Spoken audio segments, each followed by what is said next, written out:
What kind of pump grip is that?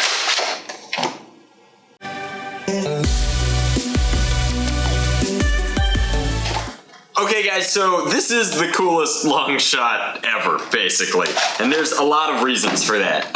Most of them are internal, but tell me what this foregrip pump grip is.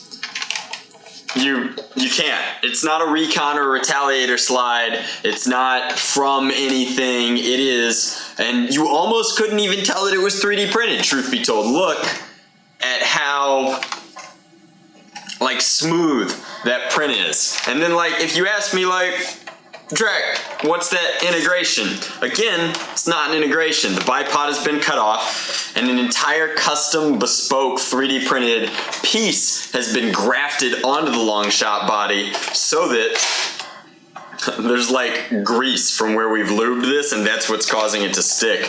So this thing has the coolest pump grip. It's integrated, it doesn't have any external rails, like it is an all internal pump grip for the long shot. I mean, it's insanely cool. It's so clean that this almost seems like it could be a factory build. I keep priming it. This is a full brass breech. I'll show you that in a second, complete with tightening rings in there. And we're gonna show you the internals for this thing, but I double fed. It was already, all right. So we'll prime again and fire, and now we're getting that kind of performance that I expected. So I wish I could take credit for this build, but I can't. I am not this good a 3D print designer, and while I could definitely do the body work, once you see the insides, this has custom work inside that I am also, at least my workshop, cannot do. So let's fire over this chronograph. Oh yeah, 171 stock darts. There's nothing special about these. These are full-length darts. I'm just firing a litany of stuff out of the SE&C bin. And 178, and this thing is cool, guys. So that's more FPS than an FDL, a full brass breech with tightening rings and performance that just won't quit. And it's so clean, and there's no external rails. Like, the long shot is king. Like, the long shot is the Springer primary with the plunger tube to deliver the hits. Like, it is just a sweet blaster. I've made so many different integrations and builds. There's long shots on the wall of fame done by people who invented the brass breech for the long shot. Like, this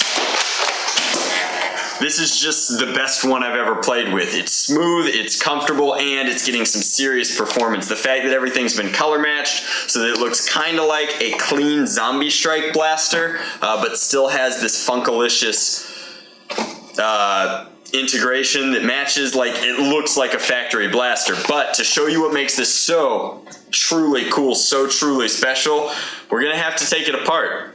Alrighty guys, so I'm not actually going to take the internals out because I don't need to mess with this, but you can see here the true genius of this build. Now, this is just a full brass breech. There's nothing crazy special about that. I assume the plunger tube has had its dead space removed because the person who made this is very competent. However, like, the internals up top, not super crazy remarkable. Like, we've been building these brass breeches with tightening rings for a long time now. It is kind of a lost art. Most people use kits these days, so it's wonderful, truth be told. Like, not a lot of people still build angel breeches, so this is very, very cool. I think this is an SG style angel breech, but ultimately at this point they all do the same thing. Now, this is the genius of the kit. This bolt sled is the pump grip. The bolt sled is the pump grip. It's spaced with what appears to be more 3D printed spacers, which come down into here, connect to another machined aluminum. This might be stainless steel. It's hard to say. It's either aluminum or stainless steel. I'm not actually gonna taste it to find out, but this is really, really cool. So they've got these recessed screw ports, 3 screws here and 3 screws here.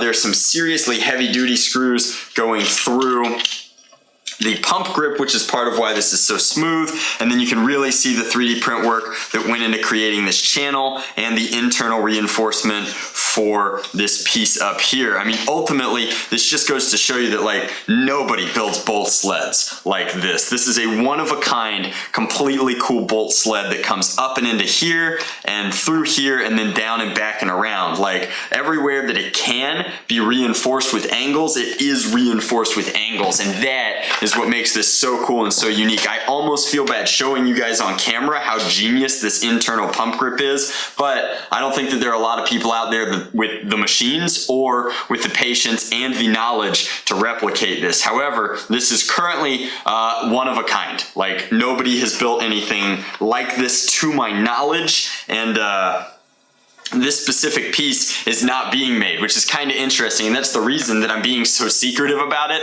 is that the person who made this so that I could share it with you actually made it for EOC, my friend. It's not even my blaster, but this is one of a kind, ultra special, and I can't tell you who made it or how, because they don't want people to bother them trying to get them to make this piece for them. Because honestly, it's hard to make a piece like this unless you're doing a full run of them, and it just doesn't make sense for that specific person with where they're at right now in life and stuff. They don't want to bring this part to market. So for the time being, it's super cool because it's insanely special. Like, this is it. This is the one. And that makes this the coolest long shot probably of all time. Like aesthetically, it's not exciting at all, but that's what makes it so neat too. Like it's a sleeper long shot build with an internal full bolt into priming bar. It's so neat. If it seems like I'm ranting and raving, you guys just have to remember, like, I have been doing this for so long. Like, I've got angel breaches. I love playing with full brass long shots with ridiculous kilogram loads, and like at this point these have kind of become legendary weapons of sorts. Like these are really, really nice. They're very special in a lot of ways. This is like one of the highlights of my collection. However, like, it does show its age from time to time, like right now when it won't let me deprime it for some reason, probably because the magazine wasn't all the way in. And like, this is not only a functional but also a spiritual successor that's far more ergonomically sound, even if it doesn't have the cute backup shot. Like, this is really cool. It could accept way higher spring loads than even Angel's original reinforcements, and right now it's perfectly balanced for stock darts. It just delivers the hits. This is a really, really cool blaster. So thank you guys very much for watching. Hopefully you guys enjoyed. I wish I could offer you better than just teasing you with like, this is a one-of-a-kind super special thing, but that's what it is. So we're gonna throw a stock block in it. I'm definitely going to play with this at the SCNC sometime if I can get EOC to let me borrow it, because it's just a really cool Springer. Much love, Nerf on, Drac out.